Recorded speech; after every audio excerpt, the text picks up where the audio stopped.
আসসালামু আলাইকুম। আজ 10 আগস্ট 2024 শনিবার। শুরু করছি চেঞ্জ টিভি প্রতিদিনের গল্প অনুষ্ঠান। দর্শক, আপনাদের সঙ্গে আছি আমি মাহির দাইয়ান। শুরুতেই জানিয়ে দিব সংবাদ শিরোনাম। ইউনুস ম্যাজিকে তোলপাড় সারা বিশ্ব। সরকারের মেয়াদ কতদিন হবে জানালেন ডক্টর আসিফ নজরুল। আবু সাঈদের বাংলাদেশে কোনো ভেদাভেদ নেই বললেন ডক্টর মোহাম্মদ ইউনুস। দর্শক, শুনছিলেন শিরোনাম, এবার বিস্তারিত। বাংলাদেশের অন্তর্বর্তী সরকারের প্রধান উপদেষ্টা নোবেল বিজয়ী ডক্টর মোহাম্মদ ইউনুসকে নিয়ে সারা বিশ্বে তোলপাড়। ব্যাপক উচ্ছ্বাস প্রকাশ করছেন বিভিন্ন দেশের রাষ্ট্র ও সরকার প্রধানরা। অনেকে এটাকে বলছেন ইউনুস ম্যাজিক। সেই ম্যাজিকে আপ্লুত বিশ্বের বিভিন্ন প্রান্তের বিশিষ্টজনরাও। শান্তিতে নোবেল বিজয়ী অর্থনীতিবিদ অধ্যাপক ডক্টর মোহাম্মদ ইউনুসের নেতৃত্বে অন্তর্বর্তী সরকারকে স্বাগত জানিয়েছে মার্কিন যুক্তরাষ্ট্র, যুক্তরাজ্য, কানাডা, তুরস্ক ও মালয়েশিয়া। যুক্তরাষ্ট্রের পররাষ্ট্রমন্ত্রী অ্যান্টনি ব্লিংকেন শনিবার সামাজিক যোগাযোগ মাধ্যম এক্স বার্তায় তিনি বলেন, আমি বাংলাদেশে অন্তর্বর্তী সরকারের নেতৃত্বে ডক্টর মোহাম্মদ ইউনুসের শপথ গ্রহণকে স্বাগত জানাই। মার্কিন যুক্তরাষ্ট্র স্থির ও শান্তির জন্য ডক্টর ইউনুসের আহ্বানকে সমর্থন করে। যুক্তরাষ্ট্র বাংলাদেশের সঙ্গে কাজ করার জন্য প্রতিশ্রুতিবদ্ধ, কারণ এটি বাংলাদেশের জনগণের একটি গণতান্ত্রিক এবং সমৃদ্ধ ভবিষ্যতের স্বপ্ন দেখায়। 8 আগস্ট অন্তর্বর্তী সরকারের প্রধান উপদেষ্টা হিসেবে দায়িত্ব গ্রহণ করেছেন নোবেল বিজয়ী অর্থনীতিবিদ অধ্যাপক ডক্টর মোহাম্মদ ইউনুস। তার নেতৃত্বে 17 সদস্যের অন্তর্বর্তী সরকার গঠন করা হয়েছে। শান্তিতে নোবেলজয়ী প্রফেসর ডক্টর মোহাম্মদ ইউনুসের নেতৃত্বাধীন নতুন অন্তর্বর্তী সরকারকে স্বাগত জানিয়েছে কানাডা। এক বিবৃতিতে কানাডার পররাষ্ট্রমন্ত্রী মেলানি জোলি ডক্টর মোহাম্মদ ইউনুসের নেতৃত্বাধীন নতুন সরকারকে স্বাগত জানান। শনিবার এ তথ্য জানায় ঢাকার কানাডিয়ান হাই কমিশন। বিবৃতিতে বলা হয়, বাংলাদেশে চলমান সংকটের সমাধানে শান্তিপূর্ণ উপায়ে এগিয়ে যেতে কানাডা সমর্থন করে। আমরা ডক্টর মোহাম্মদ ইউনুসের নেতৃত্বে একটি নতুন অন্তর্বর্তী সরকারের স্বাগত জানাই। এটি অবাধ ও সুষ্ঠু নির্বাচন এবং গণতান্ত্রিক শাসনের পথ প্রশস্ত করার পাশাপাশি শান্তি পুনরুদ্ধারের প্রথম পদক্ষেপ। মেলানি জোলি বলেন, এই পরিবর্তনের সময়ে এমন একটি প্রক্রিয়ায় কানাডা যুক্ত হতে চায় যা হবে সবার অংশগ্রহণমূলক, ব্যাপক অর্থে সমাজের সব খাতের রাজনৈতিক অংশগ্রহণ। তাতে থাকবে ধর্মীয় সংখ্যালঘু, যুব সমাজ, নারী ও অন্যান্য সংখ্যালঘুরা। মানবাধিকারের প্রতি সম্মান, আইনের শাসন মেনে গণতান্ত্রিক রীতি ও অংশগ্রহণমূলক সরকার গঠনের নীতিতে সব দলকে একসঙ্গে কাজ করার আহ্বান জানায় কানাডা। কানাডা সবাইকে শান্ত থাকারও আহ্বান জানায়। মত প্রকাশের স্বাধীনতা চর্চার জন্য ইন্টারনেট ও অন্যান্য যোগাযোগ ব্যবস্থার পুরোপুরি সুযোগ নিশ্চিত করতে অন্তর্বর্তী সরকারের প্রতি আহ্বান জানায় কানাডা। শান্তিতে নোবেলজয়ী অর্থনীতিবিদ ডক্টর মোহাম্মদ ইউনুসের নেতৃত্বে অন্তর্বর্তী সরকারকে অভিনন্দন জানিয়েছেন মালয়েশিয়ার প্রধানমন্ত্রী আনোয়ার ইব্রাহিম। সামাজিক যোগাযোগ মাধ্যম ফেসবুকে এক বার্তায় এই অভিনন্দন বার্তা জানান মালয়েশিয়ার প্রধানমন্ত্রী। আনোয়ার ইব্রাহিম বলেন, ডক্টর ইউনুসের সুবিশাল অভিজ্ঞতা জাতিকে প্রজ্ঞা ও সততার সঙ্গে পরিচালিত করার প্রতিশ্রুতি দেয়। বাংলাদেশে যেহেতু একটি নতুন দিনের উদয় হয়েছে, তরুণদের মধ্যে সৃষ্টি হয়েছে নবশক্তির, তখন আমি মহান বাঙালি চিত্রশিল্পী, কবি, দার্শনিক রবীন্দ্রনাথ ঠাকুরের অমর বাণী স্মরণ করিয়ে দিচ্ছি। যেখানে মনকে তোমার দ্বারা এগিয়ে নিয়ে যাওয়া হয় চিন্তা ও কর্মের প্রশস্ততায়, সেই স্বাধীনতার স্বর্গে আমার পিতা, আমার দেশ জাগ্রত হোক। প্রায় 16 বছরের স্বৈরশাসনের পতনের পর গণপ্রজাতন্ত্রী বাংলাদেশের নতুন অন্তর্বর্তীকালীন সরকার গঠিত হয়েছে। যাদের রক্ত ও ত্যাগের বিনিময়ে দেশ স্বৈরশাসন মুক্ত হয়েছে, সেই শিক্ষার্থীদের চাওয়ার ভিত্তিতেই সরকারের জায়গা পেয়েছেন উপদেষ্টারা। বাংলাদেশের অন্তর্বর্তীকালীন সরকারের প্রধান হিসেবে দায়িত্ব গ্রহণের পর ডক্টর মোহাম্মদ ইউনুসকে অভিনন্দন জানিয়েছেন তুরস্কের ফার্স্ট লেডি এমিনি এরদোগান। অন্তর্বর্তীকালীন সরকারের প্রধান উপদেষ্টা হিসেবে শপথ গ্রহণ করেন মোহাম্মদ ইউনুস। এরপরই তার উদ্দেশ্যে সামাজিক যোগাযোগ মাধ্যমে একটি অভিনন্দন বার্তা পোস্ট করেন এরদোগান পত্নী এমিনি। অভিনন্দন বার্তার শুরুতেই জাতিসংঘের উপদেষ্টা বোর্ডে ডক্টর ইউনুসের অবদানের কথা উল্লেখ করেন এমিনি। তিনি ওই বোর্ডে চেয়ারম্যান হিসেবে দায়িত্ব পালন করছেন। ডক্টর ইউনুসকে ধন্যবাদ জানিয়ে এক্স মাধ্যমে এমিনি লিখেছেন, আমি বাংলাদেশের অন্তর্বর্তী সরকারের চেয়ারম্যান হিসেবে মোহাম্মদ ইউনুসের নতুন পদে সাফল্য কামনা করছি। এমিনি বিশ্বাস করেন, বাংলাদেশে ডক্টর ইউনুসের মূল্যবান সেবা সমাজের সব অংশকে আশা ও শান্তি দেবে। তিনি লিখেছেন, এই উপলক্ষে আমি বাংলাদেশের বন্ধুত্বপূর্ণ এবং ভ্রাতৃপ্রতিম জনগণকে তাদের সমৃদ্ধি এবং মঙ্গলের জন্য আমার আন্তরিক শুভেচ্ছা জানাই। বাংলাদেশের অন্তর্বর্তী সরকারের প্রধান উপদেষ্টা হিসেবে শপথ নেওয়ায় ডক্টর মোহাম্মদ ইউনূসকে অভিনন্দন জানিয়েছেন পাকিস্তানের প্রধানমন্ত্রী শাহবাজ শরীফ। গতকাল শুক্রবার এক এক্স বার্তায় এই অভিনন্দন জানান তিনি। এক্স বার্তায় শাহবাজ শরীফ লিখেছেন, গণপ্রজাতন্ত্রী বাংলাদেশ সরকারের প্রধান উপদেষ্টা হিসেবে শপথ গ্রহণে অধ্যাপক মোহাম্মদ ইউনূসকে আন্তরিক অভিনন্দন। বাংলাদেশকে একটি সম্প্রীতির ও সমৃদ্ধ ভবিষ্যতের দিকে এগিয়ে নেওয়ার ক্ষেত্রে তার সাফল্য কামনা করছি। তিনি আরও লেখেন, আমি সামনের দিনগুলোতে পাকিস্তান ও বাংলাদেশের মধ্যে সহযোগিতা আরও গভীর করতে ডক্টর ইউনূসের সঙ্গে একসঙ্গে কাজ করার জন্য উন্মুখ। ছাত্র জনতার গণ আন্দোলনের মুখে পদত্যাগ করে দেশ ছেড়েছেন শেখ হাসিনা। শেখ হাসিনা সরকারের পতনের পর বাংলাদেশে গঠিত হয়েছে অন্তর্বর্তী সরকার। গত বৃহস্পতিবার রাতে বঙ্গভবনে অন্তর্বর্তী সরকারের প্রধান উপদেষ্টা হিসেবে শপথ নেন নোবেলজয়ী অর্থনীতিবিদ ডক্টর মোহাম্মদ ইউনূস। তার নেতৃত্বাধীন অন্তর্বর্তী এ সরকারে তার সঙ্গে উপদেষ্টা হিসেবে 14 জন শপথ নিয়েছেন। 17 সদস্যের অন্তর্বর্তী সরকারে আরও 3 জন শপথ নেওয়ার বাকি আছে। সরকারের পতনের পর ডক্টর মোহাম্মদ ইউনূসের নেতৃত্বে যে অন্তর্বর্তী সরকার গঠিত হয়েছে সেই সরকারের মেয়াদ কতদিন থাকবে সেই বিষয়ে কথা বলেছেন অন্তর্বর্তী সরকারের আইন, বিচার ও সংসদ বিষয়ক উপদেষ্টা ডক্টর আসিফ নজরুল। তিনি বলেন, সংস্কারের আকাঙ্ক্ষা এবং নতুন নির্বাচনের আকাঙ্ক্ষার মধ্যে সমন্বয় করে যতদিন থাকা দরকার ততদিনই ক্ষমতায় থাকবে অন্তর্বর্তীকালীন সরকার। শনিবার সকালে সচিবালয়ে সাংবাদিকদের এক প্রশ্নের জবাবে এসব কথা বলেন আসিফ নজরুল। জুলাইয়ের শুরুতে কোটা সংস্কারের দাবিতে শুরু হওয়া আন্দোলন শান্তিপূর্ণ থাকলেও মাসটির মাঝামাঝি এসে তা সহিংসতায় রূপ নেয়। দেশের বিভিন্ন স্থানে কোটা সংস্কার আন্দোলনকারীদের সঙ্গে পুলিশি ছাত্রলীগের ব্যাপক সংঘর্ষ হলে বহু মানুষ প্রাণ হারায়, আহত হন কয়েক হাজার। এমন আন্দোলনের মুখে আগস্টের শুরুতে তা সরকার পতনের আন্দোলনে পরিণত হয়। গত 5 আগস্ট গণ আন্দোলনের মুখে আওয়ামী লীগের টানা 4র্থ মেয়াদের সরকারের পতন হয়। গত বৃহস্পতিবার প্রধান উপদেষ্টা মোহাম্মদ ইউনূস সহ 14 জন উপদেষ্টা শপথ নেন। ডক্টর ইউনূসের নেতৃত্বে যে অন্তর্বর্তী সরকার গঠিত হয়েছে সেই সরকারের মেয়াদ কতদিন হবে সেই বিষয়টি এখনো স্পষ্ট নয়। ক্রীড়া উপদেষ্টা আসিফ মাহমুদ সজীব ভুইয়া বলেছেন, অন্তর্বর্তী সরকারের মেয়াদ এখনো ঠিক হয়নি। এছাড়া বন, পরিবেশ ও জলবায়ু পরিবর্তন উপদেষ্টা সৈয়দা রিজওয়ানা হাসান বলেছেন, নবগঠিত সরকারের মেয়াদের বিষয়ে এখন আলোচনা বা সিদ্ধান্ত নেওয়াটা সম্ভব নয়।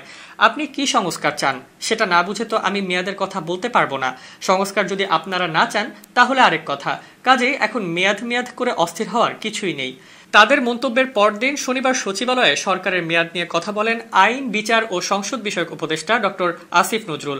তিনি বলেন, সংস্কারের আকাঙ্ক্ষা এবং নতুন নির্বাচনের আকাঙ্ক্ষার মধ্যে সমন্বয় করে যতদিন থাকা দরকার ততদিনই ক্ষমতায় থাকবে অন্তর্বর্তী সরকার। এক প্রশ্নের জবাবে আসিফ নজরুল বলেন, এটার মেয়াদের ব্যাপারে এখনো কোনো কথা হয়নি। একটা জিনিস মাথায় রাখবেন কাইন্ডলি, সেটা হচ্ছে রাজনৈতিক দলগুলোর প্রত্যাশা থাকবে যত তাড়াতাড়ি সম্ভব নির্বাচন। আবার এদেশের সাধারণ মানুষের যে সংস্কার আকাঙ্ক্ষা সেখানে প্রত্যাশা থাকবে এ সরকার যেন জরুরি কিছু সংস্কার করে যায়। কারণ আমরা অতীতে দেখেছি নির্বাচন কমিশন, পুলিশ, বিচার বিভাগ, দুর্নীতি দমন কমিশন সহ বিভিন্ন রাষ্ট্রীয় প্রতিষ্ঠানকে, এমনকি পাবলিক বিশ্ববিদ্যালয়কেও জনগণের নির্যাতনের পথ হিসেবে চেষ্টা করা হয়েছে। আমরা এই সমস্ত প্রতিষ্ঠান থেকে কিছু ভালো সার্ভিস পেয়েছি। এসব প্রতিষ্ঠানে কিছু ভালো মানুষও আছেন, কিন্তু পুরো সিস্টেমকে এমনভাবে দাঁড় করিয়েছিল ভিন্নমত পোষণকারী মানুষ, মৌলিক অধিকার চর্চাকারী মানুষের জন্য এই প্রতিষ্ঠানগুলো একটা আতঙ্কে পরিণত হয়েছিল। এই সংস্কারের আকাঙ্ক্ষা মানুষের আছে।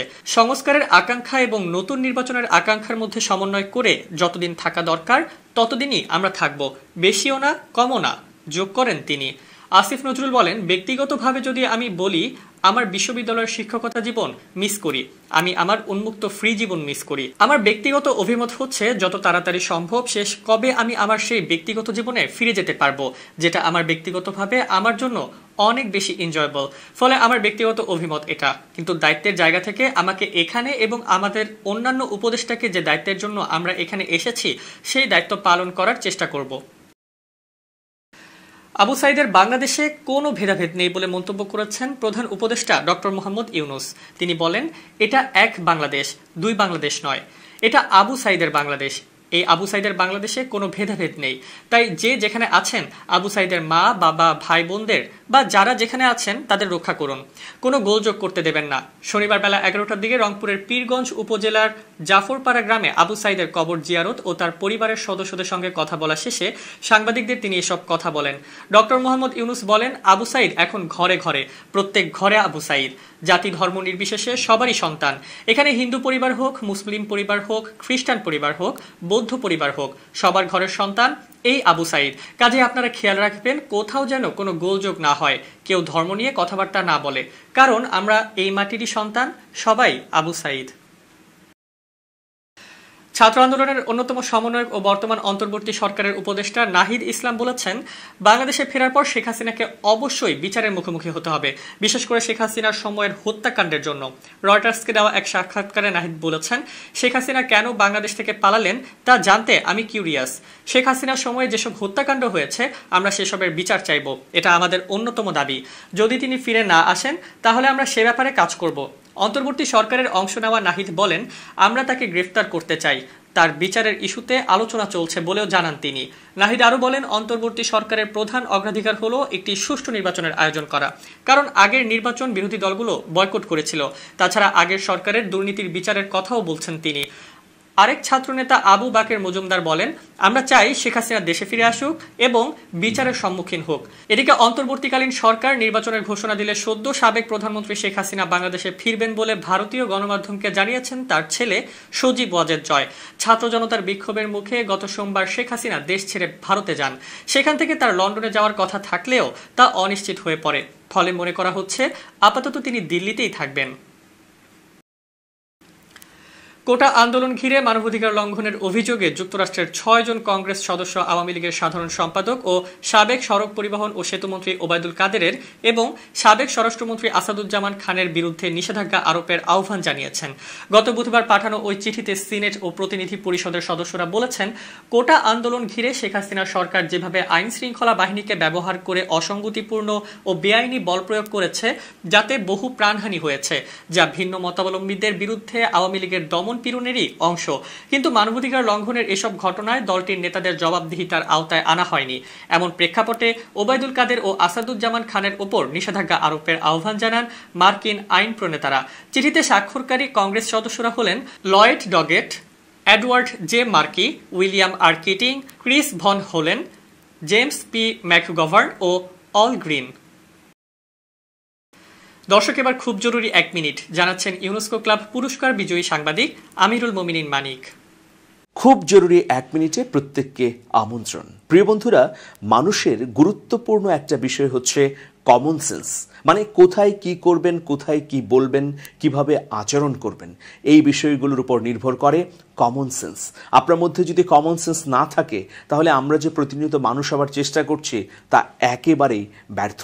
অর্থাৎ কোথায় হাঁচি দেবেন, কোথায় জোরে কথা বলবেন, কোথায় কিভাবে কি করবেন, সেই বিষয়টাই হচ্ছে কমন সেন্স। প্রিয় বন্ধুরা, আমরা অনেক সময়ই লিফটের একদম সামনে দাঁড়াই লিফটে ওঠার জন্যে, ফলে যারা লিফট থেকে নামে তাদের সঙ্গে আমাদের একটা সংঘর্ষের মতো অবস্থা তৈরি হয়। অথচ কমন সেন্স হচ্ছে লিফটের দরজার জায়গাটুকু ফাঁকা রেখে পাশে দাঁড়ানো। এভাবে জীবনের প্রতিনিয়ত কমন সেন্সগুলো আমরা ভুলে যাই। আসুন আজ থেকে প্রত্যেকটা কমন সেন্সের বিষয়ে সচেতন থাকি। ভালো থাকবেন, শুভেচ্ছা নিরন্তর। নিজেদের প্রধান প্রতিদ্বন্দ্বী বিএনপির সঙ্গে অতীত যাবতীয় দ্বন্দ্ব মিটিয়ে ফেলতে আগ্রহী আওয়ামী লীগের সভানেত্রী শেখ হাসিনার ছেলে সজীব ওয়াজেদ জয় বৃহস্পতিবার রয়টার্সকে দেওয়া এক এক্সক্লুসিভ সাক্ষাৎকারে এ তথ্য জানিয়েছেন তিনি। শেখ হাসিনার দেশত্যাগের পর 7 আগস্ট ঢাকার নয়াপল্টনে সমাবেশ করেছে বিরোধী দল বিএনপি। সেই সমাবেশে বিএনপির নেতাকর্মীদের প্রতিশোধমূলক কর্মকাণ্ড থেকে বিরত থাকার নির্দেশ দিয়েছেন দলটির চেয়ারপারসন খালেদা জিয়া। বিএনপি চেয়ারপারসনের এই নির্দেশনাকে সাধুবাদ জানিয়ে সজীব ওয়াজেদ জয় বলেন, বিএনপির চেয়ারপারসন খালেদা জিয়ার সাম্প্রতিক বক্তব্যে আমি খুবই খুশি। তিনি বলেছেন, যা হয়ে গেছে হয়ে গেছে, আমিও তাই বলছি। আসুন আমরা অতীতকে ভুলে সামনের দিকে অগ্রসর হই, প্রতিশোধের রাজনীতিকে প্রশ্রয় না দেই, আমরা মিলেমিশে থাকতে চাই। দর্শক, এবার দেশের বাইরের প্রসঙ্গ। ইসরায়েলে রকেট হামলা চালিয়েছে ফিলিস্তিনের স্বাধীনতাকামীদের সংগঠন হামাস। দলটির প্রধান নেতা ইসমাইল হানিয়াকে হত্যার পর এ হামলা চালানো হয়েছে। শনিবার টাইমস অব ইসরায়েলের এক প্রতিবেদনে এ তথ্য জানানো হয়েছে। প্রতিবেদনে বলা হয়েছে, শুক্রবার গাজা থেকে ইসরায়েলে অন্তত 19টি রকেট হামলা চালানো হয়েছে।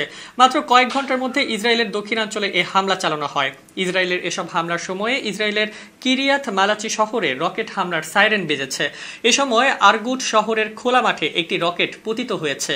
প্রতিবেদনে বলা হয়েছে, সীমান্তবর্তী বিভিন্ন এলাকায় আরও অন্তত 18টি রকেট ছোড়া হয়েছে, তবে এতে হতাহতের কোনো খবর জানা যায়নি। ইসরায়েলের রকেট হামলার বিষয়টি স্বীকার করেছে হামাস। তারা জানিয়েছে, সীমান্তবর্তী এলাকায় রকেট হামলা চালানো হয়েছে। দর্শক, শেষ করছি প্রতিদিনের গল্পের আজকের গল্প। changetv.press বাংলাদেশের ইউটিউব জার্নালিজমের অগ্রদূত। ভিজিট করুন এর ওয়েবসাইট www.changetv.press, ইউটিউব youtube.com/changetvpress এবং সাবস্ক্রাইব করুন চ্যানেলটি। নিয়মিত লাইক, কমেন্ট ও শেয়ার করে আপডেট রাখুন নিজেকে। ভালো থাকুন, নিরাপদে থাকুন। শুভেচ্ছা নিরন্তর।